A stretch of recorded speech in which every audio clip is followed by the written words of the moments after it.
Sometimes, the most important phone call of your life happens when you're completely alone. At 39 years old, Claire thought she had everything figured out until the night everything fell apart. It was 2:17 a.m. on a Friday night when her world changed. 9 months pregnant, she felt the first contraction tear through her body. Her partner had walked out 3 weeks earlier, leaving her to face the biggest moment of her life by herself.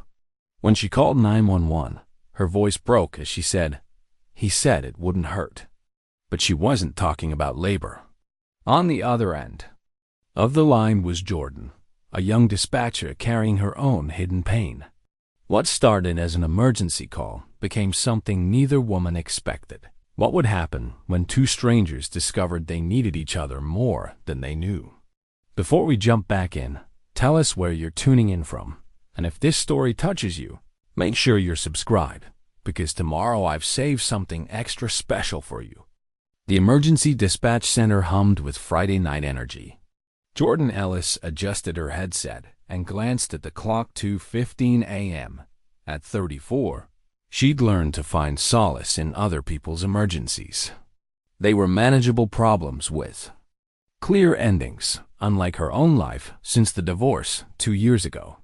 She'd taken the night shift deliberately, fewer supervisors, less small talk, and no time to think about her empty apartment. 3 miles away, Claire Matthews sat on her bed, staring at the half-assembled crib that had dominated her bedroom corner for 3 weeks. Ever since David packed his belongings and left a note that began with, "I can't," and ended with, "I'm sorry." At 39, Claire had built a successful marketing consultancy and owned her home outright. But pregnancy had changed her relationship with solitude. The quiet that once felt peaceful now pressed against her chest like a weight. She reached for the baby journal on her nightstand, its early pages filled with excitement and careful planning. But the entries grew sparser as David became more distant, more anxious. The last entry, dated 3 weeks ago, contained only 4 words. He said it wouldn't hurt. At 38 weeks, comfort had become foreign. Tonight felt different. The pressure in her pelvis had intensified, and irregular contractions had kept her awake since dinner. David's transformation had been gradual, then sudden. His initial joy at her pregnancy had given way to worry lines, quiet conversations about the future, and finally that night she'd found him crying in the nursery doorway. "I thought I was ready to be someone's father," he'd whispered. "But what? If I mess this up like my dad did?" The note he'd left was devastating. "I can't be the father this baby deserves. I thought I could, but I'm not strong enough. I love you both too much to ruin your lives." Her mother's response had been predictably harsh. "At your age, you should know better. Now you're going to be a single mother at 40. Claire had hung up, remembering her own childhood with a mother who'd resented her existence, who'd finally abandoned her at 16 for a new husband and a fresh start. The thought of repeating that pattern terrified her more than anything. A sharp pain shot through her lower back, different from the practice contractions she'd been having. This one made her gasp and grip the mattress. She glanced at the clock. 2:16 a.m. Another contraction hit 30 seconds later. She fumbled for her phone and the contraction timing app she'd downloaded when David was still there to coach her through breathing exercises. The next contraction came 4 minutes later, then 3. By 2:20 a.m., Claire realized this wasn't false labor. This was happening now, and she was completely alone. With trembling fingers, she dialed 911. 911, what's your emergency? I'm in labor. I'm 38 weeks pregnant and I'm alone, and I think the baby's coming now. Jordan straightened, her training kicking in. What's your name? Claire Matthews. Hi, Claire, I'm Jordan. I need your address so I can send paramedics. Claire rattled off her address between gasps. But I don't think there's time. The contractions are so close together, and there's so much pressure. Jordan dispatched emergency services while keeping her voice steady. You're not alone now, okay? I'm staying on the line until help arrives. Are you somewhere safe? I'm in my bedroom. But Jordan, he said it wouldn't hurt this much.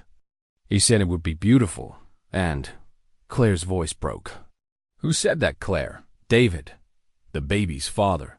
He left 3 weeks ago, and I'm so scared I'm going to mess this up. Jordan felt something twist in her chest, recognizing the grief in Claire's voice. For a moment, she forgot protocol and heard herself in Claire's fear, the bewilderment, the bone-deep terror of facing life's biggest challenges alone. Claire, you're not going to mess this up. You called for help. You're staying calm, and you're about to bring your baby safely into the world. That takes incredible strength. Claire felt tears sliding down her cheeks, but they weren't entirely from pain anymore. Something in Jordan's voice told her this woman understood abandonment. Are you going to stay with me? Claire asked. Jordan looked around the dispatch center, knowing this violated protocol. None of it mattered as much as the woman on the other end of this call. I'm not going anywhere, Jordan said. We're going to do this together. Jordan's screen flashed red with an urgent update. She read the dispatch notes with growing concern. Major vehicle accident on Highway 95. Multiple injuries, all available. Paramedic units diverted to the scene. The ambulance meant for Claire was still 25 minutes out, minimum. Claire, I need to tell you something, Jordan said, keeping her voice steady despite the knot forming in her stomach. There's been a serious accident, and the paramedics are going to be delayed. But that doesn't change anything about what we're doing here. You and I are still going to get through this together. The silence on the other end stretched long enough that Jordan wondered if the call had dropped. Then she heard Claire's shaky breath. How delayed? Claire asked. At least 20 minutes, possibly longer. Jordan watched the dispatch board update in real time. But Claire, women have been having babies for thousands of years, often without medical assistance. Your body knows what to do. I'm going to guide you through everything. Another contraction hit Claire like a freight train. She gripped the phone with one hand and the bedsheet with the other, feeling something fundamental shift inside her, not just physically, but emotionally. The safety net she'd been counting on had just disappeared, leaving her suspended over an abyss with nothing but a stranger's voice to hold on to. I can't do this, she gasped when the contraction ended. I'm not strong enough. I'm not ready. David was supposed to be here, and now. Tell me about David, Jordan interrupted gently. What happened 3 weeks ago? Claire closed her eyes, remembering that morning with painful clarity. She'd woken up to find David sitting at the kitchen table, still in yesterday's clothes, staring at a piece of paper in his hands. When she'd asked what was wrong, he'd looked at her with eyes so full of pain and guilt that she'd known immediately that their life together was ending. He said he couldn't be the father our baby deserved, Claire said, her voice barely above a whisper.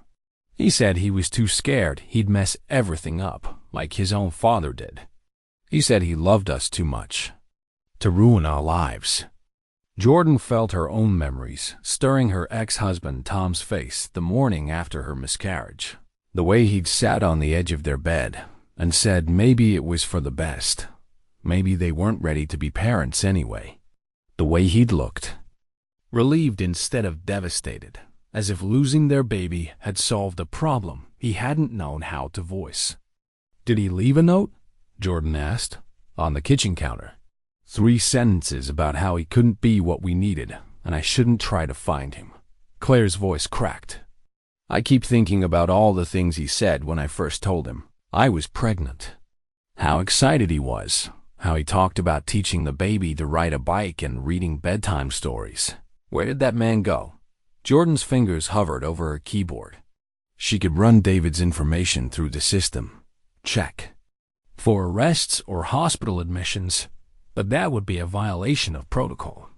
Emergency dispatchers weren't supposed to investigate the personal lives of callers unless it directly related to the emergency at hand.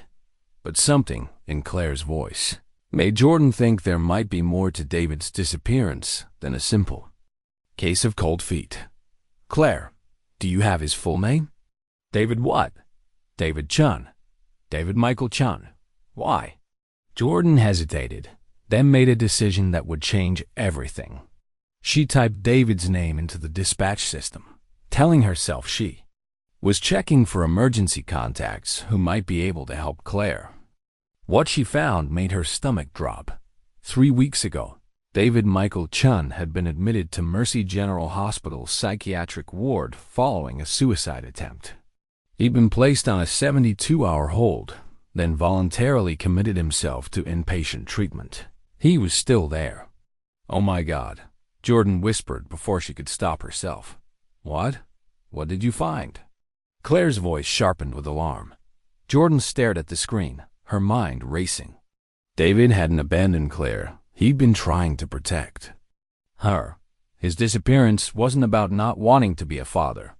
It was about being in such emotional crisis that he'd tried to end his own life rather than risk hurting his family. Jordan, what did you find? Claire demanded again. Another contraction hit before Jordan could answer, and Claire's cry of pain brought Jordan back to the immediate crisis. There would be time to process David's situation later. Right now, Claire needed her full attention. Nothing. That changes what we're doing right now, Jordan said firmly. Right now, you need to focus on your body and your baby. Can you feel the baby moving? Yes, he's moving a lot. Is that normal? Claire panted as the contraction subsided. That's perfectly normal. Your baby is getting ready to meet you. Jordan pulled up the emergency childbirth protocol on her screen. Claire, I need you to get some towels and water if you can. Do you think you can stand up? Claire tested her legs, surprised to find they still worked. I think so. But Jordan, what aren't you telling me about David? We'll talk about David after your baby is born safely, Jordan said. Right now, you're the most important person in the world, and you're about to do the most incredible thing a human being can do. Can you make it to your bathroom? Claire stood slowly, one hand pressed against the wall for support. Each step felt monumental, as if she were walking through water. She gathered towels from the linen closet and filled a bowl with warm water, her movements automatic despite the pain radiating through her body. I got the towels, she said, settling back onto the bed. Jordan, I need to tell you something. I'm terrified I'm going to be a terrible mother. My own mother left when I was 16. She always told me I ruined her life, that she would have been happy if she'd never had me. What if I end up resenting my baby the same way? Jordan's throat tightened. She thought about her own mother, who died when Jordan was 25, and how she'd never had the chance to ask her the questions that mattered. How to love someone completely while still maintaining your own identity. How to be strong enough to protect someone else when you felt broken yourself. How to trust that love would be enough when everything else fell apart. Claire, the fact that you're worried about being a good mother means you already are one, Jordan said. Bad mothers don't spend time wondering if they're bad mothers. They just are. Another contraction came, stronger than the others, and Claire felt something shift dramatically. The pressure in her pelvis intensified, and she had the overwhelming urge to push. Jordan, something's happening. I feel like I need to. She couldn't finish the sentence as her body took over, pushing with a force she couldn't control. That's your body telling you the baby is ready, Jordan said, her own adrenaline spiking. Claire, I need you to listen to me very carefully. Do not push yet. I know your body wants to, but I need you to pant through the next contraction while I walk you through what's going to happen. Claire gripped the phone with white knuckles. I don't know if I can stop it. Yes, you can. You're stronger than you know. Breathe with me in through your nose, out through your mouth. Short breaths like a puppy. For the next few minutes, Jordan coached Claire through breathing exercises. while mentally preparing for the possibility that she was about to talk a complete stranger through delivering her own baby. She'd been trained for this scenario, but training and reality were vastly different things. "Jordan," Claire said during a brief respite between contractions, "if something happens to me, if something goes wrong, nothing is going to go wrong," Jordan interrupted firmly. "But if it does, I need you to know that these 20 minutes talking to you have been the first time in 3 weeks that I felt like I might actually be able to do this. Whatever happens, you've already saved me." Jordan felt tears threatening and blinked them away. In her 2 years as a dispatcher, she talked people through overdoses, heart attacks, domestic violence situations, and countless other emergencies. But this felt different. This felt personal. "Claire, you saved yourself the moment you picked up that phone," Jordan said. "Everything we're doing now is just bringing that strength to the surface." The next contraction brought with it a gush of fluid and the unmistakable sensation that Claire's baby was no longer waiting for anyone's permission. "Jordan," Claire said, her voice tight with urgency and wonder, "I think my water just broke, and I can feel the baby's head." Jordan took a deep breath, sent a silent prayer to whoever might be listening, and prepared to deliver her first baby over the phone. "Okay, Claire, this is it. We're about to meet your little one." Jordan's hands moved quickly across her workstation, pulling up the emergency childbirth protocol while keeping her voice calm and reassuring. Around her, the dispatch center continued its Friday night rhythm, but she felt completely isolated from the chaos, existing only in the intimate space she shared with Claire through the phone line. "Claire, first thing I need you to do is get into a comfortable position. Prop yourself up with pillows if you have them, knees bent, feet flat on the bed. Can you do that for me?" Claire arranged herself as instructed, surprised by how natural the position felt. Her body seemed to know what it needed, even if her mind was still caught somewhere between terror and disbelief. "Okay, I'm ready. But Jordan, what if?" "No what ifs right now," Jordan said gently. "Just one contraction at a time, one breath at a time. Tell me what you're feeling." "Pressure." "So much pressure. And I can definitely feel something. Is it really the baby's head?" Jordan consulted her protocol screen. "It sounds like your baby is crowning. That means the hardest part is almost over. When the next contraction comes, I want you to push gently, don't force it. Just work with what your body is telling you to do." As she spoke, Jordan found herself thinking about her own labor 2 years ago, the one that had ended in loss instead of life. She'd made it to 32 weeks before everything went wrong. The memory of that delivery room, so sterile and bright and full of people who couldn't meet her eyes afterward, felt like a lifetime ago. "Jordan?" Claire's voice brought her back to the present. "Are you still there? I'm here. I'm not going anywhere." Jordan shook off the memories and focused on the woman who needed her now. "Tell me about your home, Claire. What does your bedroom look like?" It seemed like an odd question, but Claire found herself grateful for the distraction.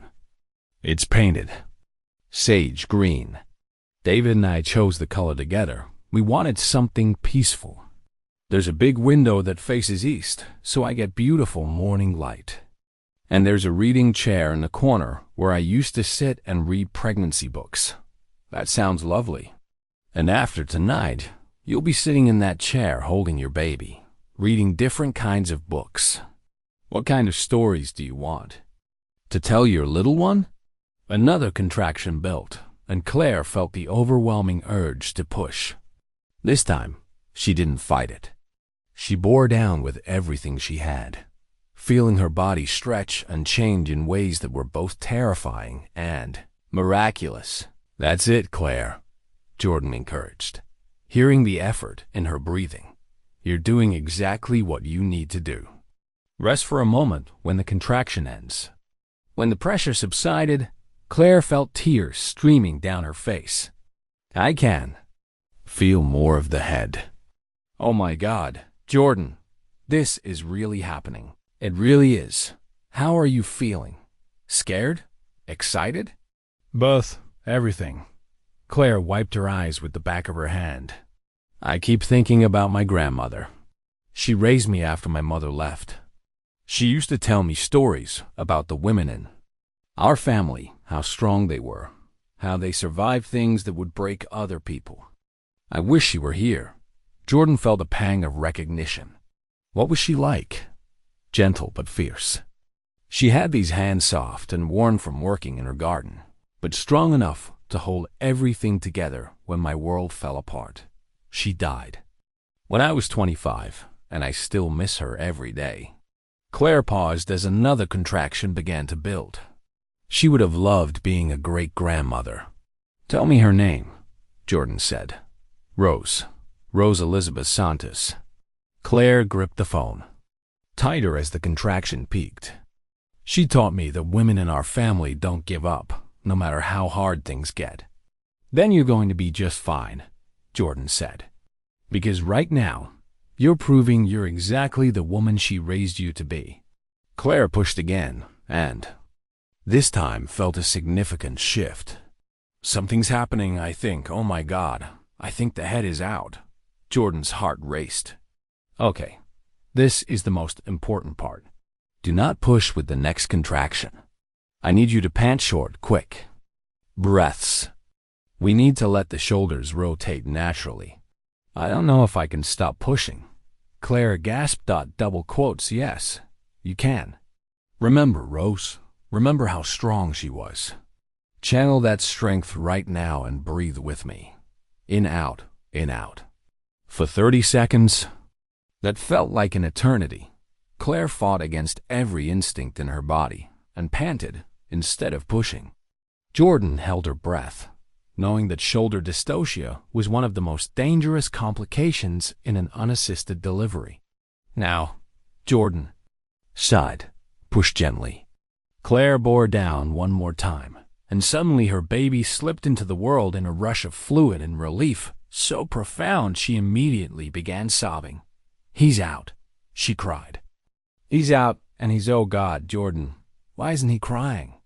Jordan felt her own panic rising, but forced her voice to remain calm. That's normal for the first few seconds. Is he moving? What color is he? Claire looked down at her son, pink and slippery and absolutely perfect. As if he'd been waiting for her attention, he took a deep breath and let out a strong, indignant wail that filled the quiet bedroom with the most beautiful sound she'd ever heard. He's crying, Claire sobbed. He's crying, and he's perfect, and he's here. Jordan closed her eyes and felt tears spilling down her cheeks. Around her, the dispatch center faded away completely. In this moment, there was only the sound of new life and the knowledge that she had helped bring a miracle into the world. Congratulations, Mama, Jordan whispered. You did it. Claire cradled her son against her chest, marveling at his tiny fingers and the way he seemed to calm at the sound of her voice. Jordan, I can't believe we did it. I can't believe he's really here. What are you going to name him? Claire looked down at her baby, thinking of David and all the names they'd discussed, all the plans that had changed. But looking at her son's face, she knew exactly what his name should be. Gabriel, she said. Gabriel Rose Matthews. Gabriel, for strength, and Rose for my grandmother. Gabriel Rose, Jordan repeated. It's perfect. Supervisor Martinez appeared at Jordan's workstation, clipboard in hand. Ellis, you've been on this call for 45 minutes. What's the status? Jordan looked up, suddenly remembering where she was. Baby delivered successfully. Mother and child stable, awaiting paramedic arrival. Good work. I'll reassign the call so you can... No, Jordan said firmly. I'm staying with them until the paramedics arrive. Martinez frowned. That's not protocol, Ellis. Jordan met his gaze steadily. Sometimes protocol isn't enough. After a moment, Martinez nodded and walked away. Jordan turned her attention back to Claire and Gabriel. Jordan, Claire said softly. I know this might sound crazy, but I feel like you saved my life tonight. Not just the baby me. I was so lost, and now, you saved yourself, Jordan interrupted. I just talked you through what you already knew how to do. But even as she said it, Jordan knew Claire was right. Something fundamental had shifted for both of them in the last hour. They were no longer strangers connected by an emergency. They had become something deeper too, women who had reached across the darkness and pulled each other toward the light. Claire shifted carefully, settling Gabriel more securely against her chest, while keeping the phone balanced between her shoulder. And here, the immediate adrenaline of delivery was fading, replaced by profound exhaustion mixed with wonder. Jordan, what happens now? The paramedics, when will they be here? Jordan checked her screen. About 10 minutes out. But first, we need to take care of a few things. Is the umbilical cord still attached? Yes. It's thick and bluish-white. Is that normal? Completely normal. We'll leave it for the paramedics. Right now, watch for the placenta to deliver. You might feel mild contractions. Claire reached for her grandmother's rosary from the knit stand, needing to hold it. The smooth wooden beads felt warm in her palm, warm by decades of prayers. She got this on her wedding day in 1952, Claire said, wrapping the beads around her wrist. She used to hold me, and we'd count the beads together when I couldn't sleep. She said it was like counting blessings instead of sheep. Jordan smiled. She sounds amazing. She saved me when my mother left. I was so angry, felt abandoned and unwanted. But my grandmother never made me feel that way. She used to say some people are born to be mothers, and some aren't, and neither is a judgment on the child. A mild contraction passed, and Claire felt the placenta deliver. I think that was it. Perfect. How are you feeling? Tired but strong.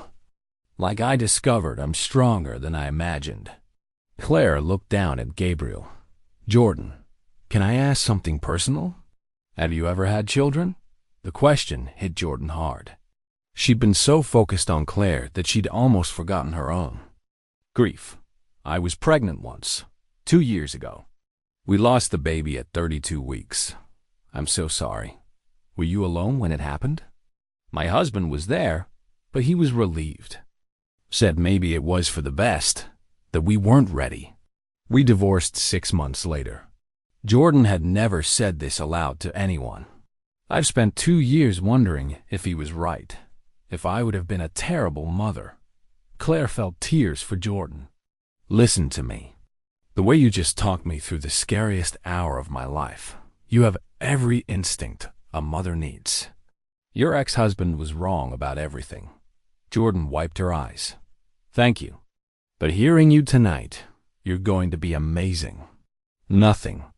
Like your own mother. How can you be sure? Because you're worried about doing right by Gabriel. Because you called for help when you needed it. Because you're exactly like the grandmother who stayed. Claire looked at the rosary, then at Gabriel's face. She used to say God gives us the children we need when we need them. I never understood until tonight. If David had been here, I never would have discovered I could do this alone. I never would have met you. Maybe you both saved me too, Jordan said quietly. What do you mean? I've been so afraid of trusting my instincts, convinced I don't have what it takes. But tonight, helping you, I felt competent and strong again. Sirens grew closer, and Claire could see flashing lights. They're here. Jordan briefed the arriving paramedics quickly on the situation. They're on their way to you now. Will you stay until they get here? Of course. Claire used the quiet moments to study Gabriel's face. When he yawned, she could see David's chin bringing both joy and sadness. Jordan, what you found about David in the system, are you going to tell me? Jordan had dreaded this moment. David didn't leave because he stopped loving you. He's been in the hospital psychiatric ward since he left. He attempted suicide, Claire. Claire felt her breathing become shallow. Suicide? But why?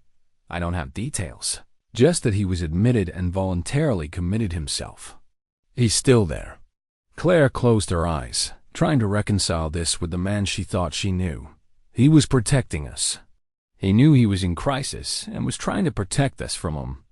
It sounds like it. He's been alone in a hospital thinking we're better off without him, while I thought he abandoned us.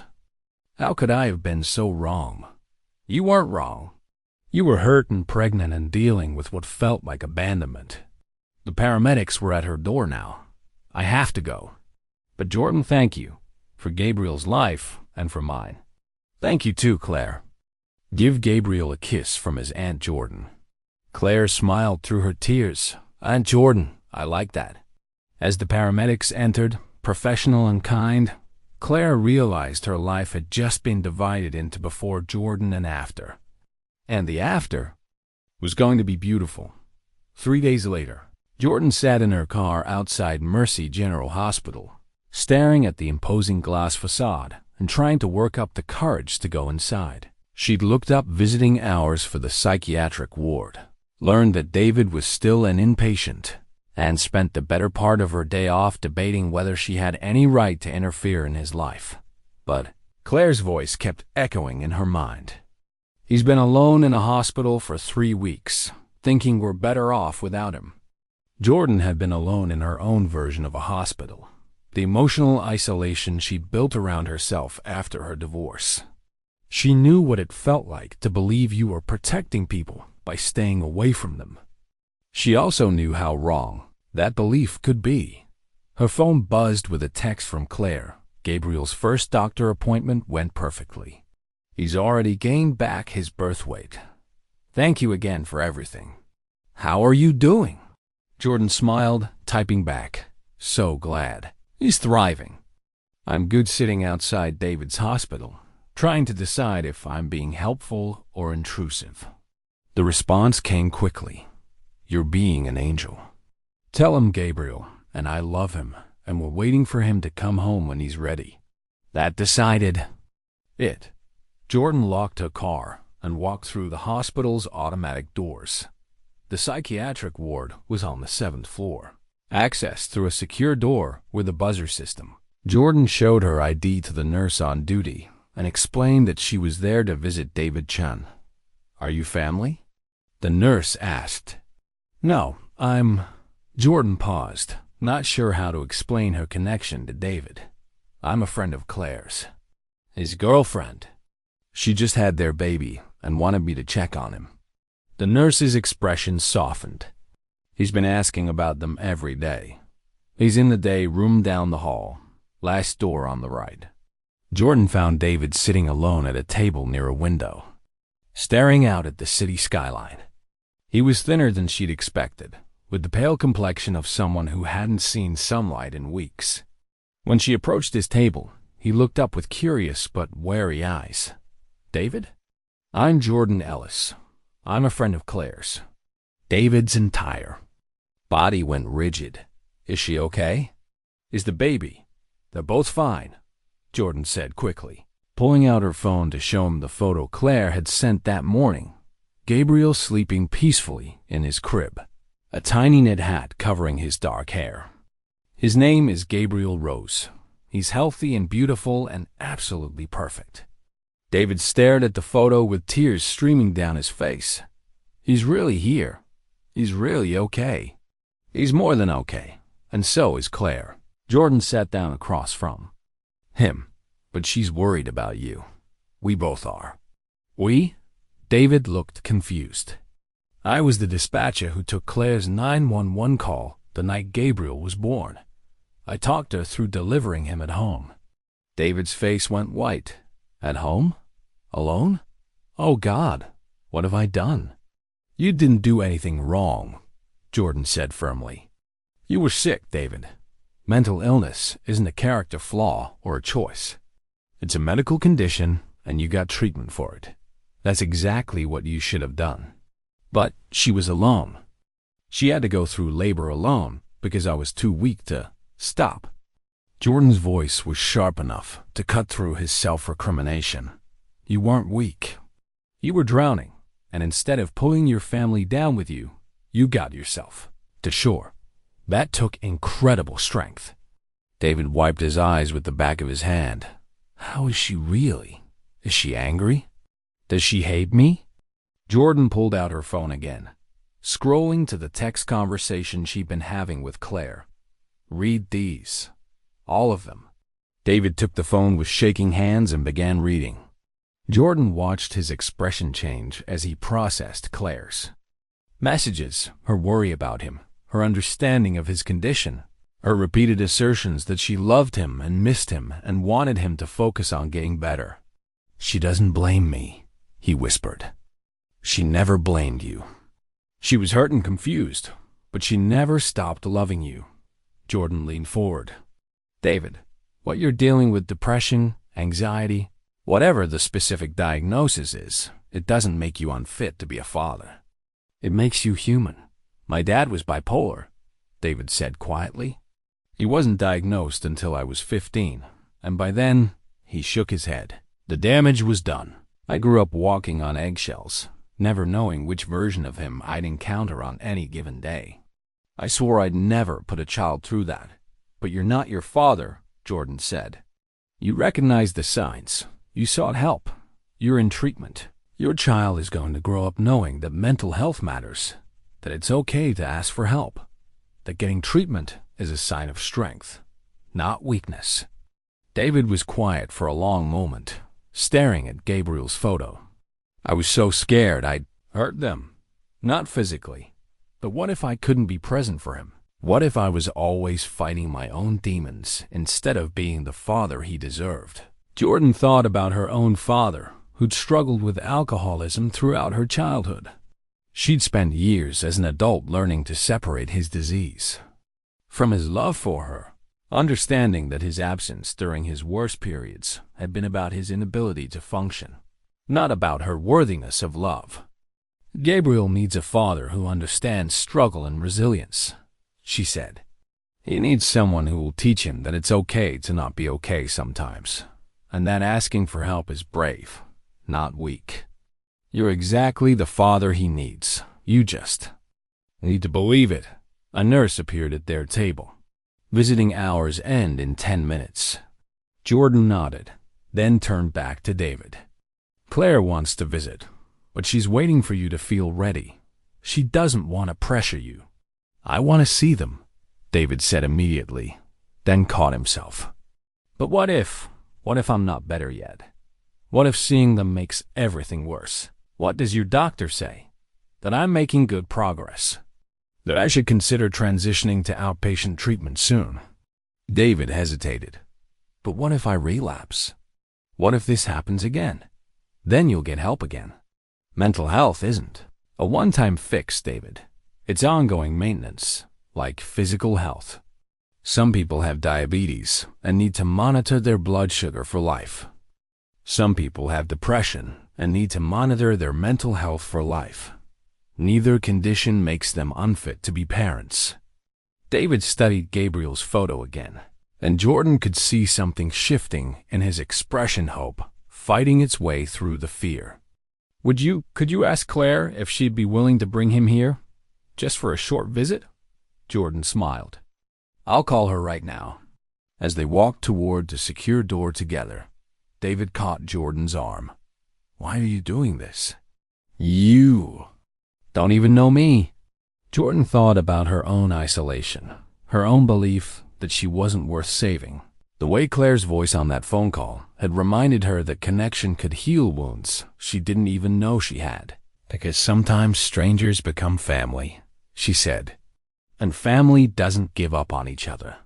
Claire stood outside the psychiatric ward with Gabriel cradled against the chest, her heart pounding with a mixture of anticipation and fear.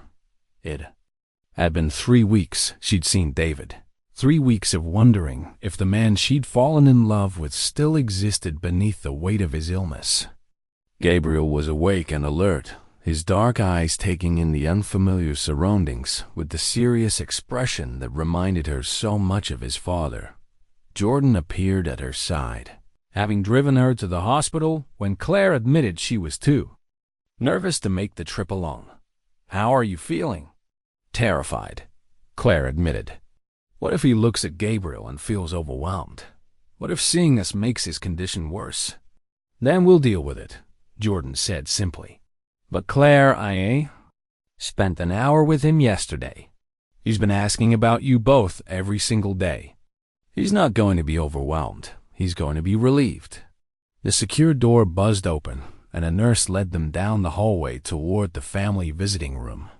Claire's steps felt leaden, weighted with weeks of grief and confusion and hope. She was afraid to acknowledge. She'd practiced what she would say, how she would react, but now all her carefully planned words seemed inadequate. David was waiting in a small room with comfortable chairs and soft lighting, designed to feel less institutional than the rest of the ward. When Claire walked in carrying Gabriel, David stood up so quickly his chair scraped against the floor. For a moment, they simply stared at each other across the space between them. David looked thinner, older, but his eyes held a clarity that had been missing during those final weeks before he left. Claire looked tired but strong, her hair pulled back in a messy bun and Gabriel sleeping peacefully in her arms. "Hi," David said softly. "Hi," Claire replied. Jordan quietly took a seat in the corner, close enough to provide support, but far enough away to give them privacy. "Can I?" David's voice broke. "Can I see him?" Claire crossed the room and gently transferred Gabriel into his father's arms. David held his son with the careful reverence of someone afraid he might break something precious, his hand shaking slightly as he supported Gabriel's head. "He's so beautiful," David whispered, tears flowing freely down his cheeks. "He's perfect." Gabriel stirred at the sound of his father's voice, opening his eyes and seeming to focus on David's face with newborn intensity. David laughed through his tears, a sound of pure joy that made Claire's chest tighten with emotion. "He knows you," she said softly. "He's been hearing your voice for months." "I'm so sorry," David said, his eyes never leaving Gabriel's face. "Claire, I'm so sorry I wasn't there. I'm sorry you had to go through labor alone. I'm sorry I left when you needed me most." Claire sat down in the chair next to his, close enough to touch but respecting the space between them. "You didn't leave. You asked David. You saved us. You recognized that you were in crisis, and you got help before you could hurt yourself or us. That was the most loving thing you could have done. But you were alone. You could have. What if something had gone wrong? During delivery?" "Something did go wrong," Claire said, and David's face went pale with panic. "I was alone and scared and convinced I couldn't do it. But Jordan was there, talking me through every step, and I discovered I was stronger than I ever imagined. Maybe Gabriel needed to come into the world that way, with just us women, so I'd know from the beginning that I could handle whatever came next." David looked over at Jordan, who had been listening quietly from her corner chair. "Jordan, I can never thank you enough for what you did." "You don't need to thank me," Jordan said. "Taking care of your family was an honor." Gabriel made a small sound, drawing everyone's attention back to him. David adjusted his hold, and Claire was struck by how natural he looked as a father despite his fears. "What's his full name?" David asked. "Gabriel Rose Matthews," Claire said. "Gabriel for strength and Rose for my grandmother." "Gabriel Rose," David repeated. "It's perfect." He paused, his expression growing serious. "Claire, I need you to know I wanted to call you every day. I wanted to be there for the birth, for the first weeks, for everything. But my doctor said I needed to focus on getting stable before I could be the partner and father you both deserved." "I know," Claire said. "I understand now. But David, I need you to understand something too. Mental illness doesn't disqualify you from being a good father. It means you might need extra support sometimes, and that's okay. We all need support." David's gaze moved between Gabriel and Claire, and she could see him struggling with something. "What if it happens again?" he asked finally. What if I have another episode? What if I can't recognize the signs next time? Claire reached over and took his free hand. Then we'll handle it together. You, me, Gabriel, Jordan, all of us. Mental health isn't a one-person job, David. It's a team effort. Jordan's part of our team now? David asked, looking at their friend with surprise. If she wants to be, Claire said. She's Gabriel's godmother and one of my closest friends. She saved our lives in more ways than one. Jordan felt tears threatening. I'd be honored to be part of this family. Gabriel began to fuss, and David looked panic-stricken. What did I do wrong? Nothing, Claire laughed. He's probably hungry. It's been about 2 hours since his last feeding. She reached into her diaper bag and pulled out a bottle. Would you like to feed him? David's face lit up with wonder. Really? You trust me too? Of course I trust you. You're his father. As David fed Gabriel, Claire watched the tender concentration on his face, the way he spoke softly to their son about everything and nothing. This was the man she'd fallen in love with, gentle, thoughtful, completely devoted to the people he cared about. His illness hadn't changed that. It had just temporarily obscured it. What happens now? David asked. When can I come home? Dr. Martinez wants to transition me to outpatient treatment next week, David said. Therapy 3 times a week, medication management support groups. It's going to be a lot of work. We'll make it work, Claire said firmly. All of us. Gabriel finished his bottle and settled contentedly against David's chest. David looked down at his son with an expression of pure love and determination. I want to be the father he deserves, he said quietly.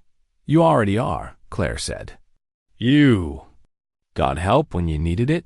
You're committed to your treatment, and you love him unconditionally. That's all any child needs. As visiting hours came to an end, David reluctantly handed Gabriel back to Claire. But for the first time in weeks, he looked hopeful instead of defeated. I love you both, he said. I never stopped loving you. We love you too, Claire replied, and we'll be here when you're ready to come home. Walking out of the hospital together, Jordan couldn't help but smile. She'd come to check on a stranger and ended up helping rebuild a family, including her own place in it. 2 weeks later, David walked through the front door of the home he'd left in crisis and returned to in hope. Claire watched from the living room as he set down his small bag of belongings and looked around with the wonder of someone seeing familiar things with new eyes. Gabriel was napping in his bouncer chair, completely oblivious to the significance of the moment. It feels different, David said quietly, running his fingers along the hallway wall. Smaller somehow. More real. Claire understood exactly what he meant. The house had felt like a museum of their former life when he'd first left all the objects and furniture carrying the weight of abandonment.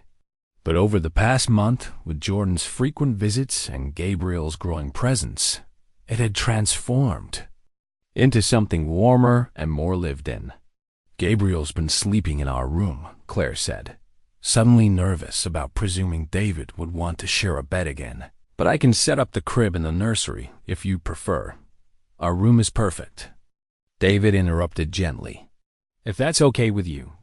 Jordan arrived that evening with dinner from Claire's favorite Thai restaurant, a tradition they'd established during David's final week of inpatient treatment. She'd become such a constant presence in their lives that Gabriel had started smiling whenever he heard her voice. How was your first day home? Jordan asked David as they settled around the kitchen table. Overwhelming, David admitted. Get overwhelming mostly, but still, it's a lot.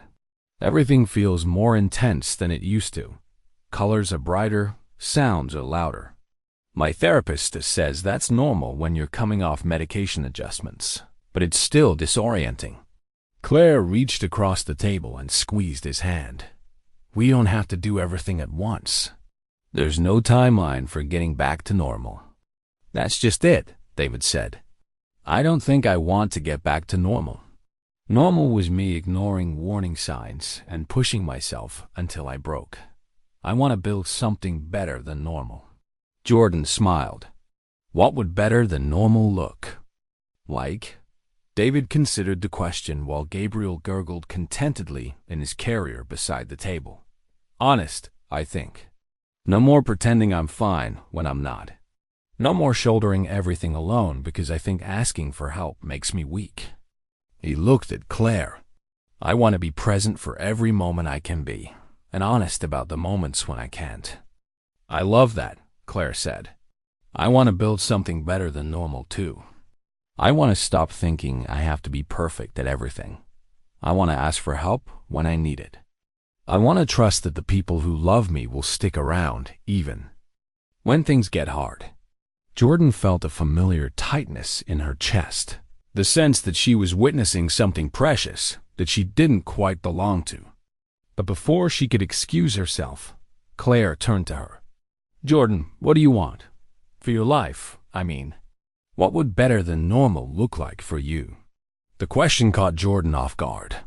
She'd spent the past month so focused on helping David and Claire rebuild their life that she hadn't given much thought to her own future. But looking at this small family she'd become part of, she realized she'd been asking herself the wrong questions. Instead of wondering if she deserved love and happiness, she should have been asking how she could build them. I want to stop waiting for permission to be happy, she said finally. I've been living like I'm in a waiting room, like real life is going to start when I've somehow proven I'm worthy of it. But watching you two, watching Gabriel grow, I realize that life is happening right now, and I don't want to miss any more of it. David smiled. That sounds like the beginning of something beautiful. Gabriel chose that moment to wake up hungry, and David automatically reached for him. Over the past 2 weeks of daily visits, he'd become comfortable with all the routines of baby care. Watching him warm a bottle with practiced efficiency, Claire marveled at how naturally fatherhood had come to him despite his fears. Can I tell you both something? David said as he settled Gabriel in his arms. The night before I was discharged, I called my dad. Both women looked at him with surprise. David had mentioned his father's bipolar disorder, but had never expressed any desire to reconnect with him. How did that go? Claire asked carefully. Better than I expected. We've barely spoken in 10 years, but when I told him about Gabriel, about my hospitalization, he started crying. He said he'd been hoping for 20 years that I'd be brave enough to get help if I ever needed it, that he was proud of me for breaking the cycle. Jordan felt her own eyes filling with tears. That must have meant everything. It did. But then he told me something I wasn't expecting. He said he tried to get help when I was young, but back then, mental health treatment was so stigmatized that he lost 2 jobs just for seeking therapy. He said he gave up trying because he was afraid of not being able to provide for our family. David's voice grew thick with emotion. All these years, I thought he just didn't care enough to get better. I never realized he was trying to protect us the only way he knew how. Claire shifted Gabriel to her other arm, processing this revelation. That changes everything, doesn't it? It changes everything, David agreed. I spent my whole life angry at him for not fighting his illness, never realizing that he was fighting it just quietly and without the support systems we have now. He looked down at Gabriel. I want to do better than that. I want to be open about my struggles so that if Gabriel ever faces his own mental health challenges, he'll know that getting help is normal and healthy and nothing to be ashamed of. Jordan thought about her own father, about the way alcohol had shaped her childhood, understanding of love and reliability. She'd spent years believing that addiction was a moral failing rather than a disease, that her father's absence during his worst periods was evidence that she wasn't worth staying sober for. I think I need to call my dad too, she said quietly. He's been in recovery for 5 years now, and I've been too afraid to trust it. Too afraid to let him back into my life, because I don't want to be disappointed again. But maybe I've been protecting myself right out of a relationship that could heal both of us. David reached across the table and squeezed her hand. What's the worst thing that could happen? He could relapse. He could hurt me again. He could prove that I was right not to trust him. And what's the best thing that could happen? Jordan considered this. I could get my dad back. Gabriel could have a grandfather who understands the importance of fighting for your family. We could all stop being haunted by the past and start building something new. Claire smiled. That sounds worth the risk to me. Gabriel had finished eating and was now staring intently at the ceiling fan, mesmerized by its slow rotation. The three adults watched him with the fascination reserved for new parents and honorary family members. You know what I realized today? David said. Gabriel doesn't know any of our stories yet.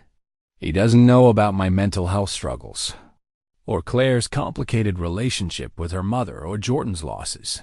To him, we're just the people who love him. We get to write his story from the beginning, and we get to choose what parts of our own stories to include. I want to include all of it, Claire said firmly. The struggles and the triumphs and the help we got from unexpected places. I want him to grow up knowing that families come in all shapes and sizes, that love isn't always easy, but it's always worth fighting for. Jordan looked around the table at this family she'd accidentally joined, this life she'd accidentally helped create.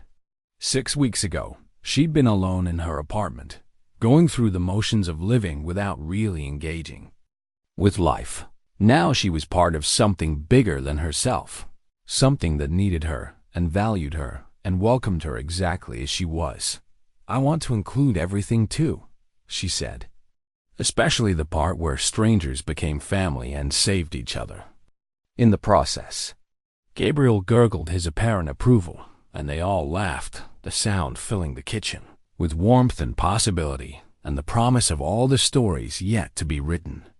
6 months had passed since Gabriel's dramatic entrance, and life had settled into a rhythm that felt both ordinary and miraculous. David had been home for 4 months, attending therapy and taking medication with dedication. Claire had returned to work part-time, finding that motherhood had given her clarity about what truly mattered. Jordan had become so integral to their routine that Gabriel's first word had been a tie between Mama and Jojo. She'd moved to an apartment 10 minutes away, close enough for spontaneous dinners and emergency babysitting. Today was special the day. David's father would meet his grandson for the first time. Frank Chun sat in Jordan's passenger seat, fidgeting with a wrapped gift as they pulled into the driveway. At 68, he was a smaller, weathered version of his son, with silver hair and eyes that held the exhaustion of someone who'd fought a long war against his own mind. You don't have to be nervous, Jordan said gently. They're going to love you. It's been 10 years since David and I had a real conversation. What if I say the wrong thing? Frank, you've been in recovery for 8 years. David's been in treatment for 6 months. You both know how to handle difficult conversations now. Through the window, they could see David pacing with Gabriel, occasionally, pointing things out as if giving him a tour. Claire was in the kitchen, probably making enough food for an army. He looks just like David as a baby, Frank said softly. Same serious expression. Gabriel's lucky he gets to grow up knowing both his grandfather and father. David opened the door before they could knock. Gabriel balanced on his hip and a wide smile breaking across his face. Dad, David said simply, and Frank immediately began crying. Oh, son, Frank whispered, reaching out to embrace them both. I've missed you so much. Gabriel, unbothered by the emotion, reached for his grandfather's glasses with confident intent. 6 months had passed since Gabriel's dramatic entrance into the world, and life had settled into a rhythm that felt both ordinary and miraculous. David had been home for 4 months, attending therapy religiously and taking his medication with the same dedication he'd once applied to avoiding his problems. Claire had returned to work part-time, finding that motherhood had given her a clarity about what truly mattered that translated into better decision-making in all areas of her life. Jordan had become such an integral part of their daily routine that Gabriel's first word had been a tie between Mama and Jojo, his attempt at saying her name that had stuck as a permanent nickname. She'd moved into an apartment just 10 minutes away, close enough for spontaneous dinners and emergency babysitting, far enough to maintain her independence. But today felt different. Today was the day they'd all been preparing for, without quite knowing it. The day David's father would meet his grandson. For the first time, Frank Chun sat in the passenger seat of Jordan's car, fidgeting with the small wrapped gift in his lap as they pulled into Claire and David's driveway. At 68, he was a smaller, more weathered version of his son, with silver hair and eyes that held the particular exhaustion of someone who'd fought a long war against his own mind. "You don't have to be nervous," Jordan said gently, turning off the engine. "They're gonna love you." "It's been 10 years since David and I had a real conversation," Frank said. "What if I say the wrong thing? What if I trigger something for him?" Jordan smiled. "Frank, you've been in recovery for 8 years. David's been in treatment for 6 months. You both know how to handle difficult conversations now. Besides, you're not the same people you were 10 years ago." Through the living room window, they could see David pacing with Gabriel in his arms, occasionally pointing things out to his son as if giving him a tour of their home. Claire was in the kitchen, probably making enough food to feed an army because that's what she did when she was nervous. "He looks just like David did as a baby," Frank said softly, his voice thick with emotion. Same serious expression, same way of studying everything around him. "Gabriel's lucky he gets to grow up knowing both his grandfather and his father," Jordan said. "That's not something every child gets." They walked to the front door together, Frank's steps hesitant but determined. David opened the door before they could knock. Gabriel balanced on his hip, and a wide smile breaking across his face. "Dad," David said simply, and Frank immediately began crying. "Oh, son," Frank whispered, reaching out to embrace both David and Gabriel. "I've missed you so much." For a moment, all the years of estrangement and hurt seemed to collapse into this single point of reconnection. Gabriel, unbothered by the emotional weight of the moment, reached out to grab his grandfather's glasses with the confident entitlement of someone who'd never met a stranger. "Gabriel, this is Grandpa Frank," David sighed, gently redirecting his son's hands away from the eyewear. "He's driven a very long way to meet you." Frank accepted Gabriel into his arms with the careful reverence of someone being entrusted with something precious. Gabriel studied his grandfather's face with the intense focus he reserved for new and interesting objects, then broke into one of his radiant smiles. "He's beautiful," Frank said, his voice breaking again. "He's absolutely perfect." Claire appeared from the kitchen, wiping her hands on a dish towel and smiling warmly at the scene unfolding in her entryway. "Frank, I'm so glad you could come. I'm Claire." "Thank you for having me," Frank said, shifting Gabriel carefully so he could shake Claire's hand. "And thank you for taking such good care of my son. I know it couldn't have been easy." "We take care of each other," Claire said simply. "That's what families do." Jordan watched the exchange with a full heart, remembering her own reconciliation with her father just 3 months earlier. It hadn't been easy. There had been tears, difficult conversations, and careful boundary setting. But her father had shown up consistently, proving through actions rather than words that his recovery was real and lasting. They moved into the living room, where Frank continued to hold Gabriel while David and Claire hovered nearby, ready to intervene if the reunion became overwhelming for anyone.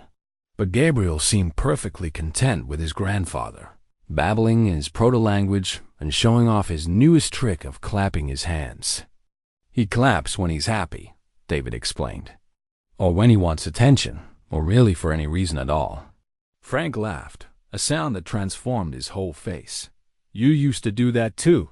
Drive your mother crazy because you'd clap during her phone calls, during movies, anytime you felt like celebrating something. I don't remember that, David said, settling onto the couch beside his father. You were maybe 8 months old, just like Gabriel. Your mother said it was like living with your own personal cheering section. Frank's expression grew wistful. I wish I'd appreciated those moments more when I was living them. I was so worried about everything, money, work, whether I was being a good enough father, that I forgot to just enjoy being your dad. David felt the familiar tightness in his chest that preceded his anxiety. But instead of pushing it down or trying to manage it alone, he used the coping strategies his therapist had taught him. Dad, can I tell you something? I've been so afraid of turning into you, the version of you I remembered from my childhood, that I almost chose not to be a father at all. Frank's face crumpled slightly, but he nodded for David to continue. But therapy has helped me understand that the father I was afraid of becoming doesn't exist anymore. You've done the work to get better, just like I'm doing the work now. We're not doomed to repeat the past. I am so sorry, Frank said quietly, for all the ways my illness hurt you. For all the times I wasn't present, wasn't stable, wasn't the father you deserved. I can't undo any of that, but I want you to know that I think about it every day. Claire reached over and squeezed David's hand, grounding him in the present moment. I know you do, David said. And I'm sorry, too, for shutting you out, for refusing to see that you were fighting, even when it didn't look like fighting to me. I'm sorry. I didn't understand that love and illness can exist in the same person. Gabriel chose that moment to reach for David, apparently ready for a change of scenery. As David took his son back into his arms, Frank wiped his eyes and looked around the living room at the photos of Gabriel's first months, at the carefully arranged baby gear, at the obvious love that filled every corner of the space. You've built something beautiful here, he said. All of you. Jordan, who had been quietly observing from her chair, felt compelled to speak. Frank, can I ask you something? How did you know when you were ready to reach out to David again? Frank considered the question carefully. I think I was ready for years before I actually did it. But I was afraid he wouldn't want to see me. Afraid I'd say the wrong thing. Afraid I'd somehow make his life worse by being in it. He looked at Gabriel, who was now chewing on his own fist with great concentration. But when David called me from the hospital, when he told me about Gabriel and about getting help, I realized that fear was just another form of self-centeredness. It wasn't about protecting David from me. It was about protecting me from potential rejection. What changed? Claire asked. I realized that David deserved the chance to make his own choice about whether he wanted me in his life. And Gabriel deserved the chance to know his grandfather, not perfect, but present. Frank's voice grew stronger. Recovery isn't about becoming a different person. It's about becoming the best version of who you already are. David felt something shift in his chest. Not the familiar anxiety, but its opposite. A loosening. A sense of possibility he hadn't felt since before Gabriel was born. Dad, would you like to stay for dinner? We were going to grill burgers, and Jordan makes this amazing potato salad. I would love that, Frank said immediately. More than anything. As the afternoon progressed into evening, they moved fluidly between the kitchen and backyard, Frank holding Gabriel while David grilled. Claire and Jordan working together on side dishes, everyone talking over each other. In the comfortable chaos of family gatherings, Jordan found herself watching Frank with Gabriel, noting the gentleness in his movements, the way he talked to his grandson about everything he was seeing and experiencing. This was what healing looked like, not the absence of struggle, but the presence of connection despite struggle. You know what's amazing? Claire said, appearing beside Jordan with 2 glasses of iced tea. 6 months ago, I thought my life was falling apart. I thought I was going to raise Gabriel alone, that David was gone forever. that I'd somehow failed at building a family. And now? Claire looked around the backyard at her chosen family, David, teaching his father how to use the baby monitor, Gabriel napping peacefully in his portable crib, Frank listening intently to stories about his grandson's personality quirks.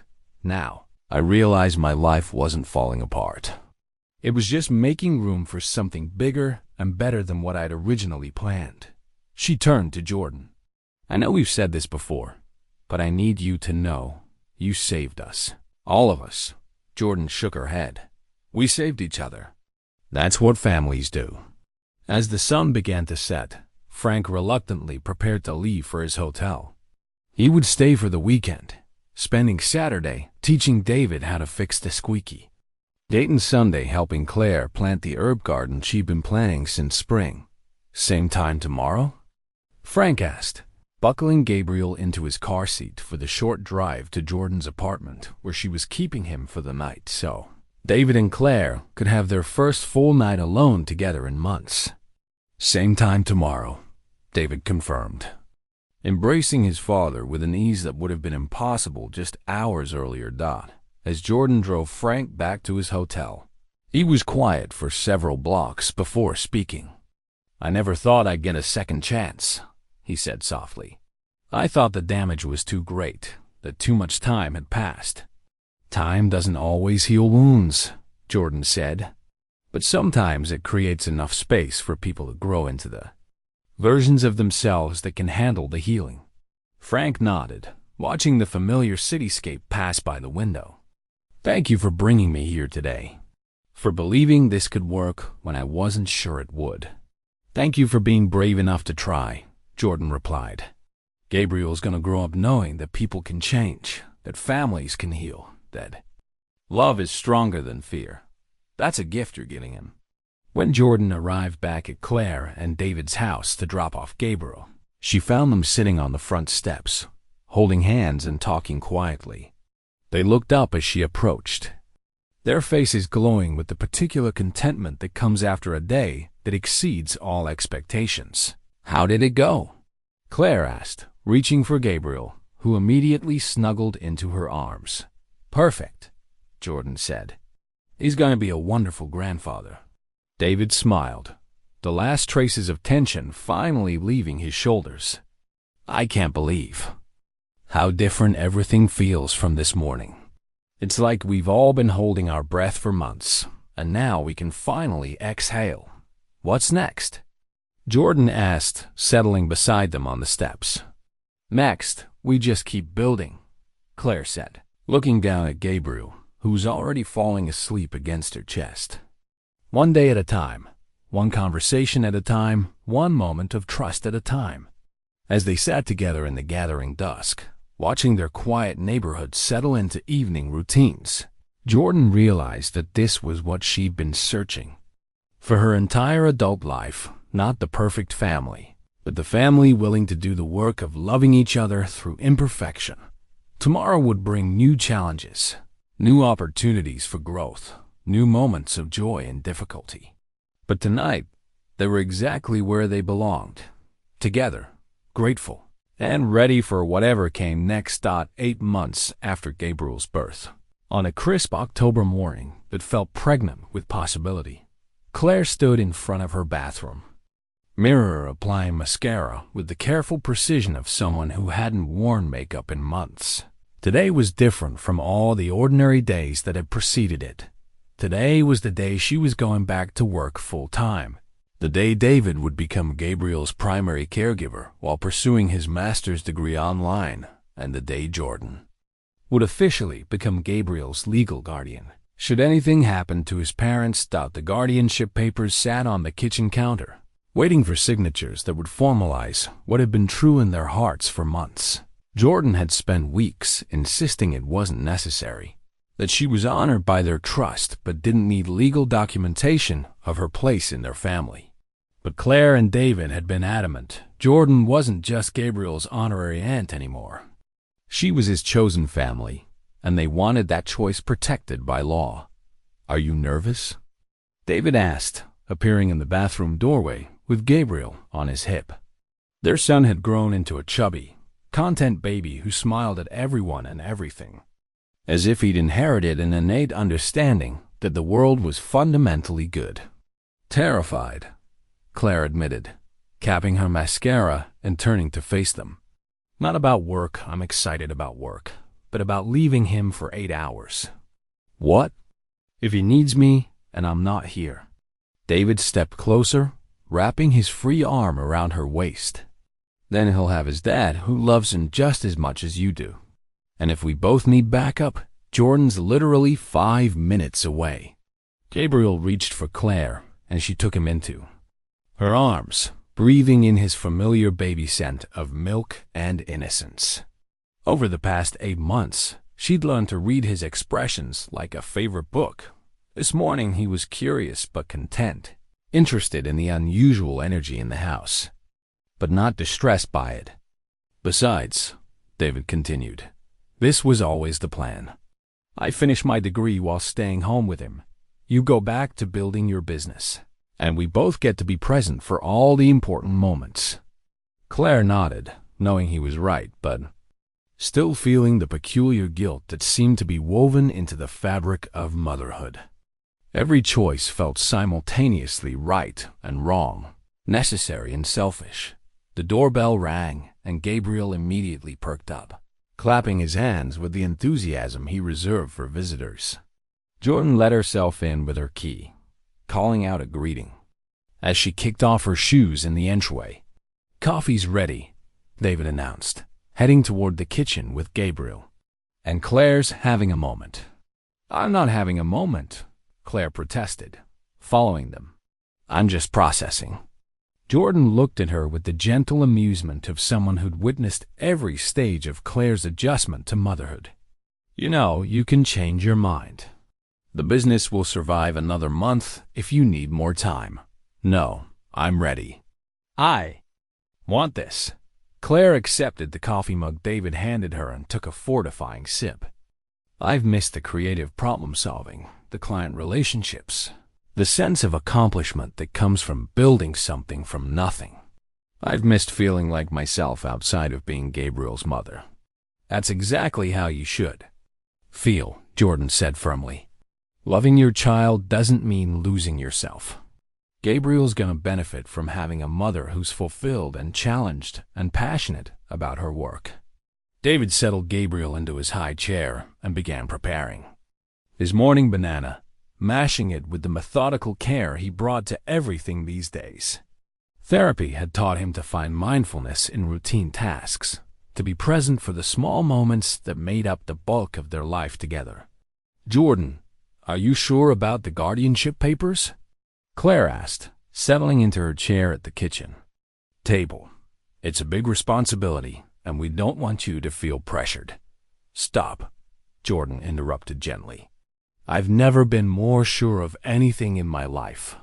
Gabriel isn't just your son. He's our son. All of ours. This family saved my life, and I want to spend the rest of it making sure his is as full of love and stability as possible. Gabriel chose that moment to bang his spoon against his high chair tray, apparently approving of the conversation or simply enjoying the sound. They all laughed, the nervous energy in the room dissipating into something warmer and more grounded. Okay, Claire said, pulling the guardianship documents toward her and uncapping a pen. Let's make this official. As she signed her name with careful loops and flourishes, Claire thought about all the moments that had led to this one. The terrifying night when she thought she was completely alone, only to discover she was surrounded by love she hadn't even known existed.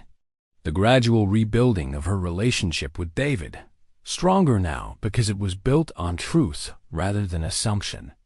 The unexpected gift of Jordan's friendship, which had grown into something deeper and more permanent than either of them had anticipated. David signed next, his signature confident and clear. Then Jordan, her hand trembling slightly as she wrote, her name beside theirs, officially becoming Gabriel's guardian and their family's legal anchor. There, Claire said, sitting back in her chair. Now it's official. Jordan Ellis, You are stuck with us forever." "I can't think of anywhere I'd rather be stuck," Jordan replied, reaching across the table to squeeze both their hands. Gabriel banged his spoon again, apparently celebrating this milestone in the only way he knew how. The sound echoed through the kitchen like applause, blessing this moment and all the moments yet to come. That evening, Claire returned home from her first day back at work to find the house filled with an energy she hadn't experienced before, not the comfortable routine of the past months, but something electric and celebratory. David was in the kitchen with Gabriel, who was sitting in his high chair, covered head to toe in what appeared to be sweet potato puree, grinning as if he'd accomplished something magnificent. "How did it go?" David asked, immediately moving to embrace her despite Gabriel's protests at having his entertainment interrupted. "Better than I hoped," Claire said, surprising herself with how true that statement was. "I forgot how much I love the creative process, the collaboration, the feeling of solving problems that matter to people." "And you? How was your first day as primary parent?" David gestured toward Gabriel, who was now attempting to finger paint with his remaining sweet potato. "As you can see, we're mastering the art of feeding ourselves. It took 45 minutes and approximately 3 outfit changes, but we got most of the food into the baby instead of onto the baby." Claire laughed, moving to Gabriel's high chair to clean his face. He reached for her immediately, babbling in the enthusiastic stream of consonants and vowels that had recently emerged as his primary form of communication. "Mama, mama, mama," Gabriel chattered, and Claire felt her heart expand in the way it did. Every time he seemed to actually mean the word, rather than just practicing the sound. Has he been saying that all day?" she asked David. "Actually, he's been saying something new today. Listen." David crouched down to Gabriel's eye level. "Gabriel, where's Mama?" Gabriel immediately turned to Claire and clapped his hands. "Mama, and where's Dada?" Gabriel swiveled to David. "Dada." Claire felt tears threatening. "David, he knows our names. He actually knows who we are." "There's more," David said, grinning. "Gabriel, where's Jojo?" Gabriel looked around the room expectantly, then toward the front door, then back at David with an expression that clearly said, "Good question. Where is she?" "He's been asking for Jordan all day," David explained. "Every time the doorbell rang, or a car pulled up outside, he'd get excited thinking it was her."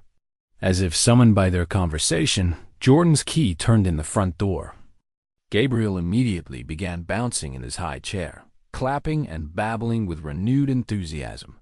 "Jojo! Jojo!" he called out, the syllables clear and unmistakable.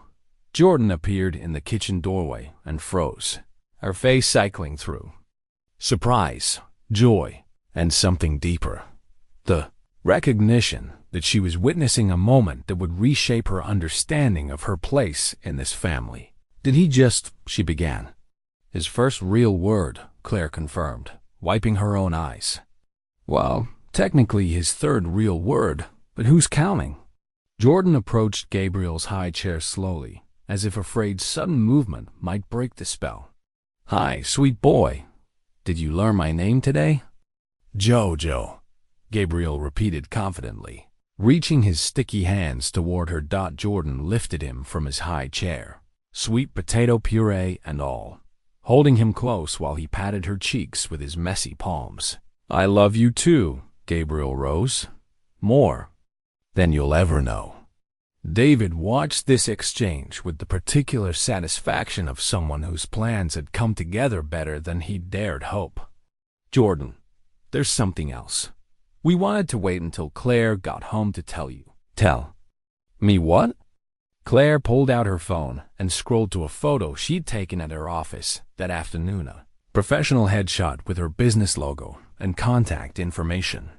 "I got a new client today, a major one, and they specifically asked for you to be part of the team." Jordan looked confused. "But I don't work in marketing. I'm a 911 dispatcher." "Actually," David said, You're a 911 dispatcher with crisis management skills, emotional intelligence, and the ability to guide people through their worst moments with calm and clarity. Do you have any idea how valuable that skill set is in business consulting? I don't understand, Jordan said, still holding Gabriel, who had settled contentedly against her shoulder. Claire sat down at the kitchen table, her expression serious, but excited. The client is a healthcare system that's struggling with patient communication during emergencies. They want to develop better protocols for family notifications, crisis counseling, and follow-up care. When I told them about your background, about how you helped me through Gabriel's birth, they immediately wanted to meet with you. You told them about us? Jordan asked. I told them about how one person with the right training and the right heart can change the entire trajectory of someone's crisis. I told them about how you saved my life and David's life and Gabriel's life just by caring enough to stay on the line. Claire's voice grew stronger. Jordan, this could be the beginning of a whole new career. You could help develop programs that train dispatchers and medical staff to provide better emotional support during emergencies. You could literally save lives on a scale you've never imagined. Jordan sat down heavily in the nearest chair, Gabriel still in her arms. But I don't know anything about business consulting. I don't have an MBA or... You have something better, David interrupted. You have real experience. You have intuition. You have the ability to see what people need, even when they can't articulate it themselves. He paused, and you have us. This wouldn't be a solo venture, Jordan. It would be a partnership. All of us building something together. Gabriel chose that moment to grab Jordan's face with both hands and plant a wet, enthusiastic kiss on her cheek. The gesture was so perfectly timed, so absolutely Gabriel, that they all burst into laughter. I think that's his way of saying yes, Claire said. Jordan looked around the kitchen at this family she'd stumbled into, this life she'd helped create, this future that was suddenly spreading out before them like an uncharted map full of possibility. Okay, she said finally, let's do it. Let's build something amazing together. Gabriel clapped his approval, and for the first time in any of their lives, the future felt not just hopeful, but inevitable. 18 months after the night that changed everything, Claire sat in the rocking chair that had once belonged to her grandmother, watching the morning light stream through the nursery window as Gabriel played quietly with his blocks on the carpet below. At 14 months old, he was walking confidently, chattering in a mixture of real words and his own invented language, and showing early signs of the thoughtful temperament that reminded her so much of David. The baby journal lay open in her lap, no longer the sparse, heartbroken record it had been during those final weeks of pregnancy, but a thick chronicle of daily discoveries, milestones, and the ordinary magic of watching a child grow. The early pages, written in her careful hand during those hopeful first months, now felt like artifacts from another lifetime. But it was the recent entries that told the real story, pages filled with photos, pressed flowers from their walks, ticket stubs from Gabriel's first trip to the zoo, and detailed accounts of every first, from his first laugh to his first steps to his first time saying, "I love you," in his own approximate way. David appeared in the doorway, 2 cups of coffee in his hands, and the satisfied expression of someone who just submitted his final graduate school assignment. His master's degree in counseling psychology would be official in 2 weeks, and he'd already been accepted into a doctoral program that would allow him to specialize in family therapy with a focus on mental health crises. Graduation planning. Committee meeting in 5 minutes, he announced, settling onto the floor beside Gabriel, who immediately abandoned his blocks in favor of climbing on his father. "Dada up," Gabriel demanded, and David obliged, lifting his son into the air with the easy confidence that had replaced his early fears about fatherhood. Jordan knocked on the front door frame and let herself in, her arms full of fabric samples and what appeared to be a 3-ring binder the size of a small dictionary. Over the past year, their consulting business had grown beyond anything they'd imagined, with healthcare systems across the country seeking their expertise in crisis communication and family support protocols. Jordan had discovered a talent for program development that rivaled her gift for emergency response, and Claire had found that her marketing skills translated perfectly to the healthcare industry. "Please tell me those are not more invitation options," Claire said, eyeing Jordan's binder with mock horror. "Okay, they're not more invitation options," Jordan said cheerfully. "They're centerpiece options. The invitations are in the other binder."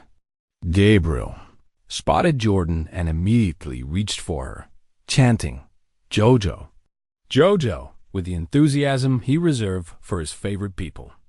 Jordan had officially moved in with them 6 months earlier, not out of necessity, but out of choice. They discovered that their lives worked better together than apart, that the house felt more like home when all of them were in it. "How many people are we expecting again?" David asked, accepting Gabriel back when he decided his father was more interesting than his godmother. 43 confirmed, Claire said, consulting her own list. "Your dad and my grandmother's old neighbors, the Chuns from next door, your anti-therapy group, half my client list, and everyone from Jordan's dispatch center who can get the day off." The graduation party had grown from a simple family dinner into something approaching a small festival, but none of them minded. Gabriel's extended family now included David's father Frank, who visited monthly and had become an invaluable source of babysitting and grandfatherly wisdom. Jordan's father, who'd stayed sober for over a year and had recently started dating a kind woman who sent Gabriel books and homemade cookies, and a collection of friends, colleagues, and chosen family. Members who gathered around them like a constellation of love and support. "Speaking of your dispatch center," David said to Jordan, "how did Martinez react when you told him you were leaving?" Jordan grinned. "He offered me a promotion, a raise, and 3 weeks of vacation if I'd stay. When I explained about the consulting business, he asked if we'd be willing to train his new hires in crisis communication." "And?" Claire prompted. "And we have our first official government contract starting in September." Jordan's expression grew more serious. "I never thought I'd leave emergency dispatch. It was my identity for so long. But this, what we're building together, it feels like everything I learned there was preparing me for this." Gabriel toddled over to the toy box and began pulling out stuffed animals with the systematic determination of someone on an important mission. Within minutes, he'd arranged them in a rough circle on the carpet and was babbling to them in what appeared to be a very serious conversation. "What's he doing?" Jordan asked. "Teaching," David said with certainty. "Look at his body language, the way he's gesturing. He's definitely teaching those animals something important." Claire felt tears threatening as she watched her son, this miracle child who'd arrived in crisis and grown up surrounded by love, already showing signs of the empathy and leadership that would shape his character. "He's going to be such a good person," she said softly. "He already is," Jordan replied. "He's got the best role models." The morning dissolved into the comfortable chaos of party planning, Jordan spreading fabric samples across the kitchen table, while Gabriel helped by rearranging them according to his own aesthetic vision. David researching catering options on his laptop while fielding questions about seating arrangements. Claire updating invitation lists and trying to remember if they'd ordered enough tables. But in quiet moments between the planning and preparation, Claire found herself returning to the baby journal, adding new entries about Gabriel's latest achievements and their family's continued evolution. The final entry, written just that morning, read, 18 months ago, I thought my story was ending. I thought Gabriel would grow up knowing only half his family, that I'd failed at building the life I'd dreamed of. But I was wrong about everything. My story wasn't ending, it was just beginning. Gabriel isn't growing up with half a family. He's growing up with double the love I ever imagined possible. We didn't fail at building a family. We just built a different one than we planned. And it's perfect. Not because it's easy, but because it's ours. Because we chose each other again and again, through crisis and healing and ordinary Tuesday mornings. Because love isn't about perfect circumstances. It's about perfect commitment to seeing each other through whatever comes next. Gabriel chose that moment to abandon his stuffed animal students and toddle over to Claire, climbing into her lap with the confidence of someone who'd never doubted his welcome. He studied the journal with interest, then pointed to a photo of himself as a newborn. "Baby," he said clearly, one of his more recent vocabulary additions. "That's you," Claire confirmed. "That's Gabriel as a baby. Mama baby," he corrected, patting her chest. "Dada baby. Jojo baby." Claire felt her heart expand with the understanding that Gabriel saw their family not as a collection of individuals who happened to live together, but as a single entity that belonged to all of them equally. He was right, of course. They were all each other's babies, vulnerable, precious, worth protecting and celebrating and loving without condition. "Yes," she whispered, kissing the top of his head. "We're all each other's babies." Outside, the morning light continued its slow progression across their neighborhood, illuminating ordinary houses where ordinary families were beginning ordinary days. But inside their home, as Gabriel settled against Claire's chest and David and Jordan continued their gentle bickering about party decorations, the light felt different, warmer, more purposeful, full of the particular glow that comes from lives well lived and love well shared. The future stretched ahead of them, uncertain in its details, but certain in its foundation. Whatever came next, Gabriel's first day of school, David's doctoral graduation, Jordan's next career adventure, the possibility of siblings for Gabriel, the inevitable challenges that touch every family, they would face it together. Because sometimes strangers become family. Sometimes crisis becomes opportunity. Sometimes the worst night of your life becomes the first night of your real life. And sometimes, if you're very lucky, you get to watch it all unfold from the best seat in the house, surrounded by the people who chose to love you exactly as you are.